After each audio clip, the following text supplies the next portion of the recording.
Deepak शाहलाई right to रिकलमा किन निकाला त बिचरा उनको त के थियो तर बिदामा बसेको श्रीमती गोल्ड मेडलिस्ट त्यतिको चाहिँ एउटा क्षमता राख्ने महिला स्वास्थ्य बिमा जागिरी रहेछन् उनी बिदामा बसेपछि हाजिर भए बापत निकाल्दैन त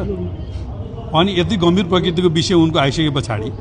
6 महिनाको दौरानमा 52 लाख सेयर कहाँबाट आयो डिजीले धम्काएर लिएको 1 करोडको कुरा के हो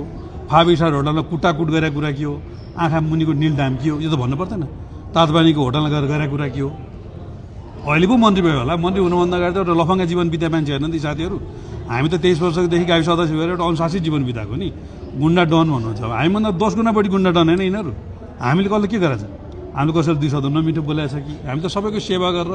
सबैलाई सत्कार गरेर सबैलाई सहयोग गरेर भक्तपुर जस्तो एमालेको जरो मुसो डबा ठाउँमा अल्गोरिदमले जिताएर हामीले बिरामी बगडामा भेटी मान्छे बितेठा गई शुभकामना दिदी कतिको सेवा गरेर विकास गरेर के गरेर चुनाव जिते होइन अनि हामी जस्ता मान्छेको पछि लागेर यिनीहरूले आफ्नो राजनीति बनाउने त्यो सम्भव म देख्दिनँ भनेको यो जित चाहिँ अल्गोरिदमको राजसभाको झन्डै 2/3 त्यो त भनेका छन् नि त मैले मात्र भनेर नेपालका एकदम प्रकाण्ड विद्वानहरूले भन्छ नि त 3टा ए भनेकै छ नि त अल्गोरिदम अर्को ए स्क्वायर बुझेकै छ तपाईँहरूले होइन यो समय धेरै रहँदैन यस्ता खालका